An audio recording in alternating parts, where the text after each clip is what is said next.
सामने global investor summit होना है अभी फरवरी में।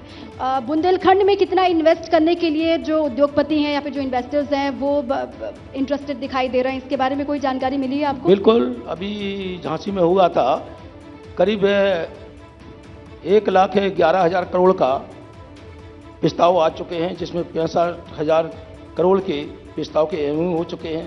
जालौन में भी हमारा 4 तारीख को है, वहाँ शनिवार को 4 तारीख को मैं वहाँ जाऊँगा। वहाँ भी करीब 65,000 करोड़ के लगभग वहाँ भी उन्हें कर रहे हैं और उसमें जाके हम लोग भी आगे बढ़ाना चाहते हैं। जैसे हमने शुरू में बताया था कि झांसी में खुद ही 450 करोड़ का झांसी के लोगों ने एमओयू किया है, बाहर की कंपनियों ने भी किया, सब किया। यहाँ के लोग तो बहुत बहादुर हैं, ये लोग तो कुछ भी कर सकते हैं। इनके कंधों पे नहीं, बल्कि आप यहीं से आए हैं, आप इतनी बहादुरी से संसद में इनके लिए, केंद्र में जगह जगह से इनके लिए योजनाएं खींच के यहाँ स्थापित करके इमारत बना देते तो मजा आता ना। उन्हीं के सहारे तो आगे बढ़ेंगे। जब धंधे लगेंगे, उद्योग धंधे लगेंगे किसानों के लिए, नहीं उनके सहारे नहीं, आपके सहारे वो ऊपर आएंगे। हम लोग नहीं चाहते हैं कि वो हमारे सहारे रहे, हमारे सहारे न रहे। हम तो काम करके उनका सहारा बनना चाहते हैं। देना पड़ेगा, मार्केट देना पड़ेगा, उनकी मार्केटिंग करनी पड़ेगी, उनको सहारा देना पड़ते हैं। हम उन्हें सहारा देना चाहते हैं, ये नहीं करते हैं कि हम दिखाएं कि हम कुछ करना चाह रहे हैं। हमें तो जिस चीज़ का पता चलता है उसका समाधान खोजते हैं। मुझे अच्छी तरह से याद है 1996 जब पहली बार सांसद बना, उस समय हम लोगों ने देखा बुंदेलखंड में बुरी तरीके से खाद की किल्लत आई, और खाद की किल्लत इतनी नहीं आई, लाइन वाली तस्वीर वो नहीं, एक महत्वपूर्ण और इशू, खाद की इतनी किल्लत कि वो जो खाद दी जा रही थी वो भी नकली थी। खाद जो दी जा रही थी वो नकली थी। कैसी नकली? कि वो नकली खाद निकल के दुकानों पर पहुंच रही थी, शोरूम पे पहुंच रही थी, सोसाइटियों पे पहुंच रही थी। उसकी जानकारी हम लोगों को दी। हम लोगों को पता चला कि ये किस तरीके से किसान तो बर्बाद हो जाएगा बिल्कुल। बेचारा किसान खाद बीज भी लगा रहा है, सारी चीज लगा रहा है, फसल ही पैदा नहीं होगी। तो हम लोगों ने उस इशू को खींचा, इतना खींचा कि इतनी जांच हुई, जाने कितने दुकान के मतलब उनके लाइसेंस नष्ट हुए, सारी चीजें हुई। और वो खाद कैसी बन रही थी कि असली जो खाद आती थी, असली खाद का टिक नंबर और बीच में ही वो बदल जाती थी। नकली खाद उसमें टिक में लग जाती थी, असली उतर के उसके 4 टिक बन जाते थे। और बनने के बाद सोसाइटियों पे, मैं सोसाइटियों की बात कर रहा हूँ, सोसाइटियाँ कैसे काम कर रही थी। सोसाइटियों पे वो खाद पहुँच जाती थी। वो बेचारा किसान भोला भाला जो 2 दिन से खाद की आस में बैठा है, उस जैसे ही रात के 11 बजे खाद पहुंची, 12 बजे उसने उन्होंने कहा भाई इतनी खाद नहीं देंगे, हम कम देंगे।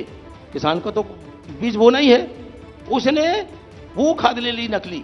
वो लेके सुबह जब हुआ तब तक उसने खेत में उस खाद को डाल दिया और बीज को डाल दिया।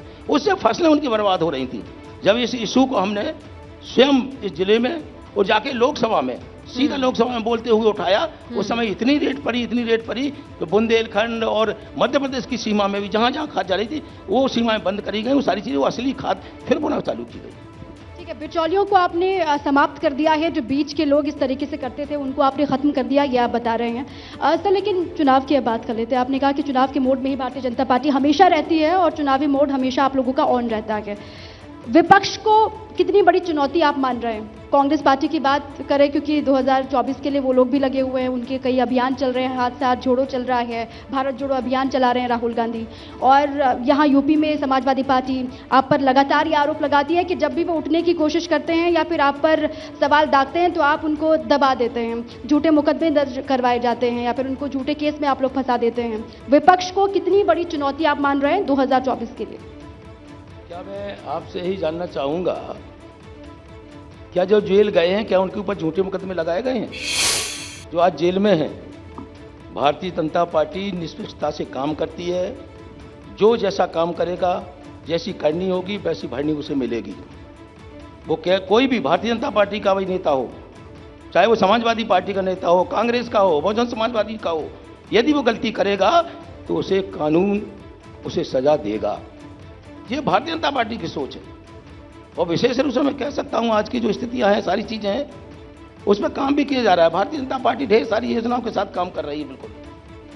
तो मैं कह सकता हूँ कि आज जो योजनाएं दी हैं गरीबों के लिए, जो गरीब से गरीब लोग हैं उनके पास, उनके दरवाजे पर पहुँच के देख लीजिएगा, लिखा होगा प्रधानमंत्री आवास योजना के अंतर्गत शहरी में 2.5 लाख रुपए मिल गए, ग्रामीण में इतना मिल गया, अच्छा, पेयजल में पेयजल के लिए नल लग गया, हम लोग अंदर जा रहे हैं, पूछ रहे हैं कब लगा, बोले अभी लगा 6 महीने पहले।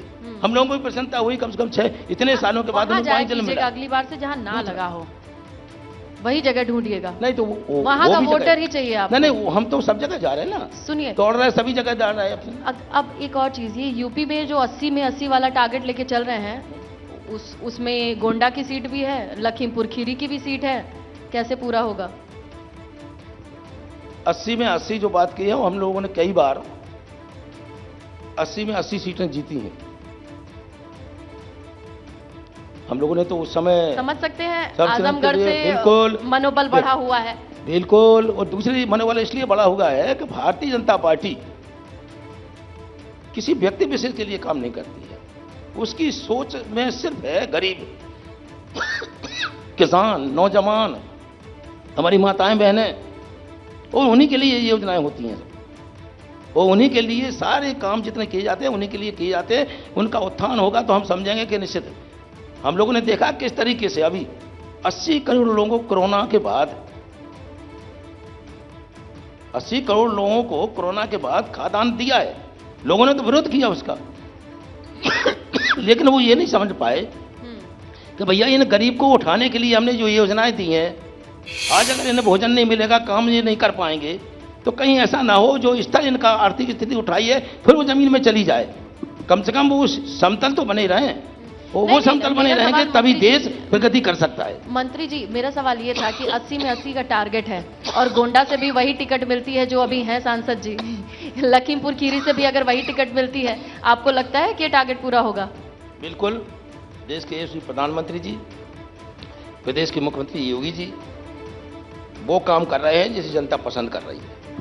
हो सकता है कुछ हम जैसे नेता हो सकते हैं, जनप्रतिनिधि हो सकते हैं, वो गलत हो सकते हैं, लेकिन हमारे नेता गलत नहीं हो सकते हैं। बिल्कुल, हम अपनी बात कर रहा हूं मैं, हाँ। हम किसी दूसरी क्यों बात करूं? मैं गलत हो सकता हूं, गलती मैं कर सकता हूं, लेकिन संगठन नहीं कर रहा है। संगठन बिल्कुल गलती नहीं कर रहा है। आप गलत कर रहे हैं और आपको टिकट मिल जा रहा है तो संगठन सही कर रहा है? अगर आप गलत कर रहे हैं और आपको टिकट मिल जा रहा है तो संगठन सही कर रहा है? बिल्कुल, संगठन के साथ हम लोग मिलकर काम करते हैं, जनता उसका जवाब देगी आपको, जनता जवाब। लेकिन हाँ, उसमें हम लोग भी उतना गलत नहीं कर पाते जितना और दलों में होता है।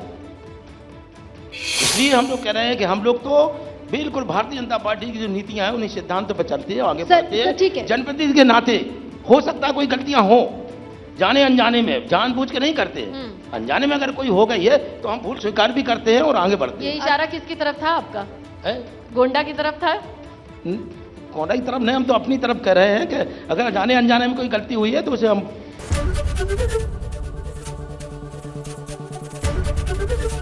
एबीपी गंगा, खबर आपकी, जुबान आपकी।